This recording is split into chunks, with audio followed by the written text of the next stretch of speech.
Electromagnetism जो paper है third, उसमें पढ़ रहे थे अपन पहली यूनिट, उसी को आगे बढ़ाते हैं। और आज जैसा कि PDF फॉर्मेट में मैंने पहले डाल चुका हूँ आपके व्हाट्सएप ग्रुप पे, उसी टॉपिक को लेता हूँ कि क्षेत्र क्या है, क्षेत्र कितने तरह के होते हैं, अदिश और सदिश क्षेत्र 2 तरह के होते हैं, उनको हम डिटेल में पढ़ेंगे।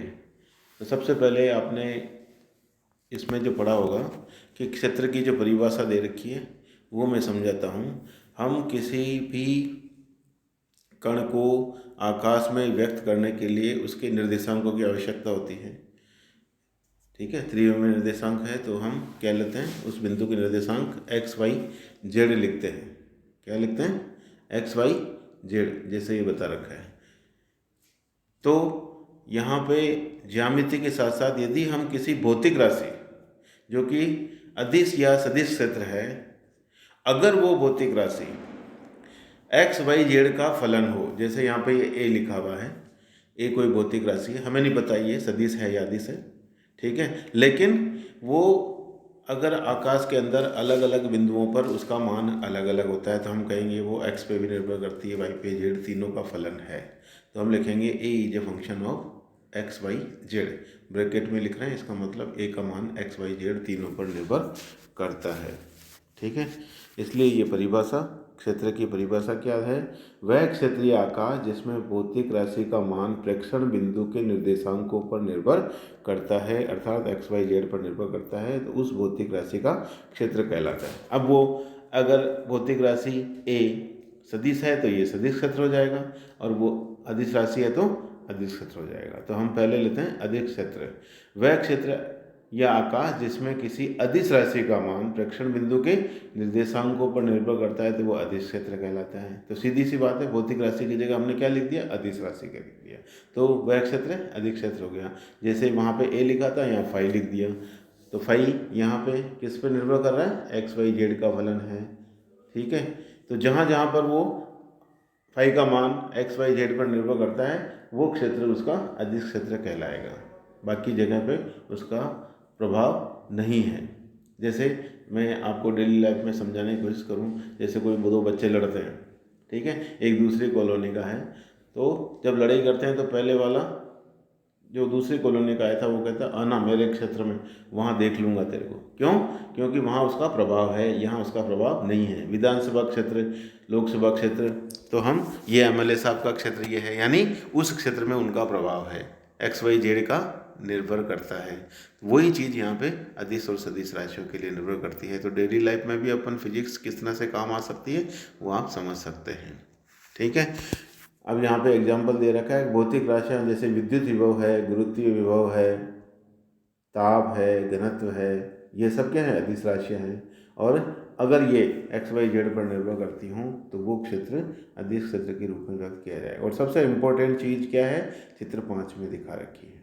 XYZ के सापेक्ष यदि आप ये ग्राफ खींच रखें, यहाँ पे एक पृष्ठ है S1 और दूसरा है S2। S1 पृष्ठ पर सदिश क्षेत्र का मान कितना है? φ1। S2 क्षेत्र पर कितना है? φ2। ठीक है, तो S1 पृष्ठ किसको बता रहा है?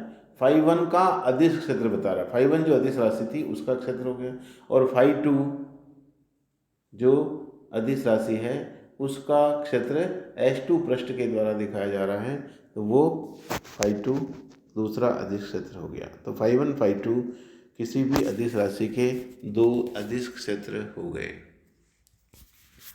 तो इस तरह से हम कह सकते हैं कि अदिश राशि का ग्राफीय निरूपण क्षेत्र या आकाश में अनेक ऐसे पृष्ठ खींचकर किया जाता है जिन पर अदिश राशि का मान नियत होता है। जैसे कि चित्र 5 में ऐसे पृष्ठों को समअदिश पृष्ठ कहते हैं।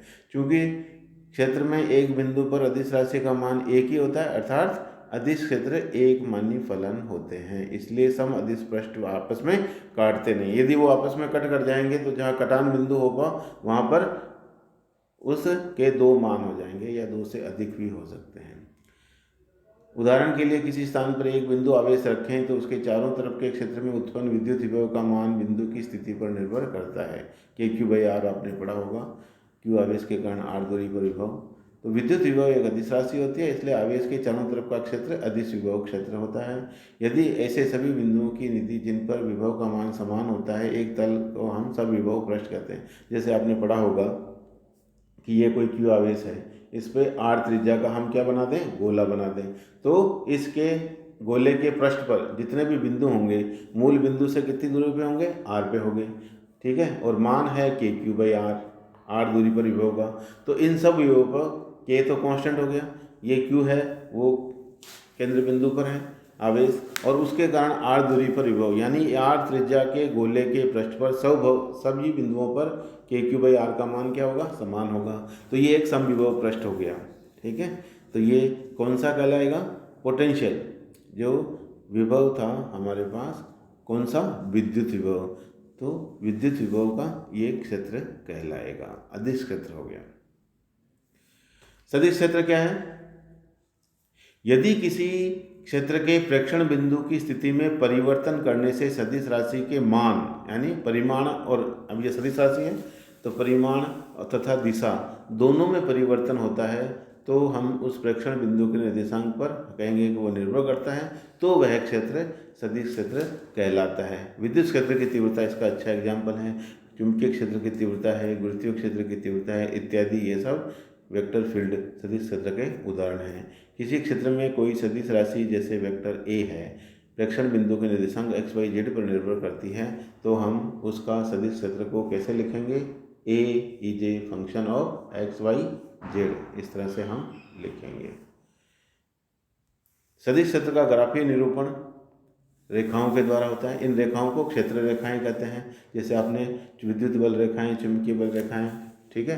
तो अंतर क्या है, सदिश क्षेत्र और अदिश क्षेत्र में, अदिश क्षेत्र पृष्ठ के द्वारा व्यक्त किया जाता है और सदिश क्षेत्र रेखाओं के द्वारा किया जाता है। ये चित्र 6 बता रखा है, इसमें क्या कह रहा है, विद्युत एवं चुंबकीय क्षेत्र में खींची गई रेखाएं वो बल रेखाएं कहलाती है, और क्षेत्र के किसी बिंदु पर सदिश क्षेत्र के परिणाम को व्यक्त करने के लिए क्षेत्र रेखा के लंबवत एक क्षेत्रफल अल्पांश लेते हैं। जैसे ये वक्र है, इसके ऊपर ये अल्पांश ले लिया, ठीक है, और उसके लंबवत एक एकांक सदिश लेते हैं। सदिश क्षेत्र के किसी बिंदु पर सदिश क्षेत्र की दिशा के लंबवत अल्पांश क्षेत्र से निर्गत प्रति एकांक क्षेत्रफल रेखाओं की संख्या सदिश क्षेत्र के परिमाण को व्यक्त करती है। ये तो दिशा को बता रहा है, और इससे कितनी बल रेखाएं निकल रही हैं वो उसका परिमाण बताता है। और यहाँ पे ए का परिमाण इस तरह से हम d∅/dA कहेंगे, एकांक क्षेत्रफल से, है ना। सबसे इम्पोर्टेंट क्या है, अगर dA क्षेत्रफल से d∅ बल रेखाएं निकल रही हैं तो प्रति एकांक क्षेत्रफल से निकलने वाली बल रेखाओं की संख्या में हम dA का भाग दे देंगे।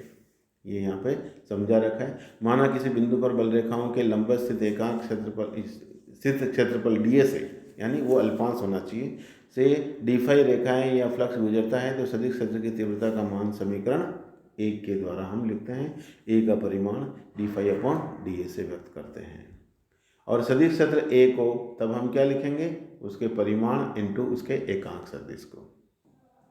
यहाँ एन के क्षेत्रफल dA के लंबवत एकांक सदिश है, जो इस अवस्था में सदिश ए की दिशा को निरूपित करता है। किसी अन्य क्षेत्रफल सदिश dA के लिए सदिश एन के सदिश क्षेत्र ए से थीटा कोण बनाता है, तो उस दिशा में उसका dA का जो घटक है वो हमें लेना पड़ेगा A/dA, है ना। जैसे मैं चित्र बना के बताऊँ, ये अगर बल रेखा है, हम क्षेत्रफल लिया मान लो इस तरह से dA, तो इसके लंबवत ये हो गया, तो इसका जो घटक हमें इधर लेना पड़ेगा इस दिशा में, ठीक है, लंबवत दिशा में। ये कोण हो गया थीटा, इस तरह से ये dA कोस थीटा हो जाएगा। वो उससे निकलने वाली बल रेखाओं की संख्या कितनी है, वो इस तरह से हम A का परिमाण उसके अनुपात के बराबर होगा। A वेक्टर फील्ड को बता रहा है, एन के उसकी दिशा को बता रहा है, तो इन दोनों में अगर डॉट प्रोडक्ट ले लें तो हम जानते हैं ए के परिमाण को व्यक्त करेगा, ठीक है। और इस तरह से d∅ हम क्रॉस गुणा करें तो A.n∠d लिख सकते हैं और dA को वेक्टर लिख सकते हैं। अधिक क्षेत्र के समान सदिश क्षेत्र का स्थिति फलन भी एकल मानी होता है, और सदिश क्षेत्र रेखाएं वो भी परस्पर नहीं काटती है। अगर वो एक बिंदु पे कट करेगी तो क्या होगा, वहाँ पे भी उस सदिश क्षेत्र का मान, यदि जैसे ये है हमारे पास वेक्टर A1 और दूसरी अगर हमें कहते हो इधर है जैसे विद्युत क्षेत्र है, तो इस बिंदु पर हम जहाँ पे भी दिशा निकाल दें तो क्या स्पर्श रेखा खींचते हैं, तो यहाँ पर दो दिशा हो जाएगी, ठीक है ना। इसलिए ये नहीं हो सकता, ये चुंबकीय बल रेखाएं हैं। तो हम यहाँ पर इस पर स्पर्श रेखा दिशा ये हो जाएगी, अलग अलग बिंदुओं पर दिशा उस पर स्पर्श रेखा खींच कर करते हैं, इसलिए कटिंग हो जाएगा, वहाँ पे दो हो जाएगी, इसलिए वो संभव नहीं है। तो सदिश क्षेत्र बल रेखाओं से व्यक्त करते हैं और आपस में कभी कट नहीं करती हैं। इस तरह से विद्युत क्षेत्र और चुंबकीय क्षेत्र आप किसके उदाहरण हैं, सदिश क्षेत्र के उदाहरण हैं। तो आज आपने क्षेत्र की परिभाषा और क्षेत्र दो तरह के होते हैं, दोनों को पढ़ा और दोनों में बेसिक अंतर क्या है, सदिश राशियाँ अदिश राशियाँ तो आपने पढ़ी हैं। लेकिन सदिश क्षेत्र अदिश क्षेत्र में क्षेत्र अगर रूप में लें तो सदिश राशि का जो क्षेत्र होगा वो सदिश क्षेत्र कहलाएगा, उसको ज्यामिति में रेखा से व्यक्त करते हैं, जबकि अदिश राशि है तो उसको ज्यामिति में पृष्ठ से व्यक्त करते हैं। ये मेन डिफरेंस है, एग्जाम में भी आए तो आपको चित्र बनाकर इस तरह से दोनों को बताना है।